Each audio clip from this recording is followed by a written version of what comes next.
In the battle for our attention, facts are usually not as effective as emotions. The more emotionally invested we are, the less critical and objectively observant we become.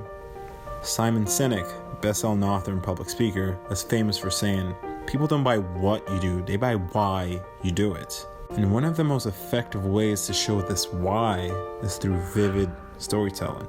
And advertisers are well aware of this. This is why companies like Apple and Nike try to tell inspiring stories backed by dramatic music in their commercials. Stories that often have nothing to do with their product. The bonds we find here should run past these lines.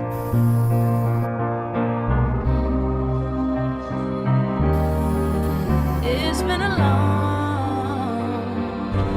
long time coming. One of the greatest jobs of marketing in the universe has ever seen is Nike. Remember, Nike sells a commodity. They sell shoes. And yet, when you think of Nike, you feel something different than a shoe company. In their ads, as you know, they don't ever talk about the products. They don't ever tell you about their air soles and why they're better than Reebok's air soles. What does Nike do in their advertising? They honor great athletes, and they honor great athletics. When they talk about the greatest team in the history of the sport, make sure it's your team.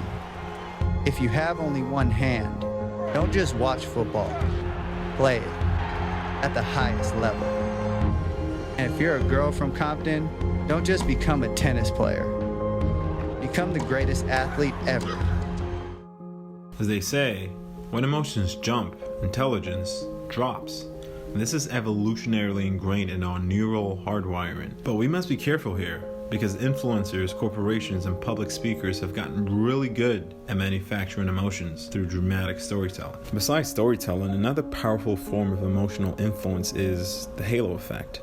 This is a cognitive bias where we judge an opinion based on our impression of the person saying it. A typical example of this is when attractive people are perceived to be smarter, funnier, and more likable than they really are. But it's not just about looks, it's the way we project ourselves, our confidence, composure, and charisma. The halo effect makes us more receptive to ideas we normally wouldn't entertain, driving us to make emotional oversimplification based on poor evidence. And it's all around us. It shows up in our schools, where teachers favor certain students because of physical characteristics, giving them more attention and thus increasing their likelihood for success later in life. It shows up in politics, where we tend to vote for more attractive candidates in our elections, as well as in our judiciary system, where good-looking people receive lighter sentences. The halo effect has an equally powerful presence in our healthcare and banking systems, which is quite scary. It all comes back to this conflict between emotion and reason. Consider the story of Elizabeth Holmes and the scandal of Theranos. At 30, Holmes had an estimated net worth of over $4 billion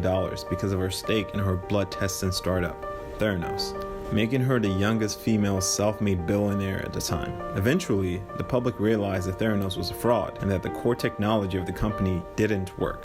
The early success of Theranos was largely because of the compelling aura of Holmes. Her confidence reminded many wide-eyed investors of a young female Steve Jobs. And even without the working product and shady secretive business practices, many fell for her vision without looking critically at her claims. Another powerful way we're emotionally influenced against our will is through scarcity, where we want what we can't have. That feeling when things suddenly become more desirable when they're less available. Scarcity taps into our primal nature of loss aversion and the fear of missing out. It reinforces greed. There's very interesting neuroscience behind this. Research shows that the negative psychological impact of loss is twice as strong as the positive impact of gaining the same thing.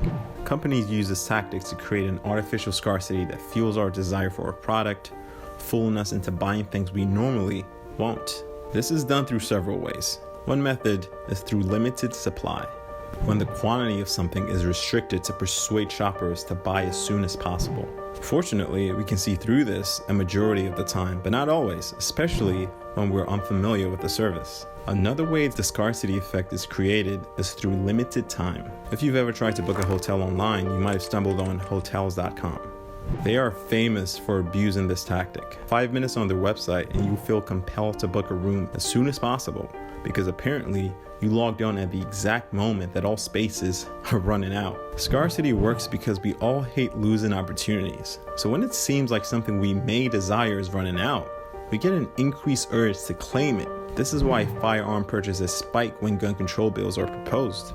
So when confronted with a decision to make a purchase before time or supplies run out, stop and think about what you would normally do if you had more time to make the decision.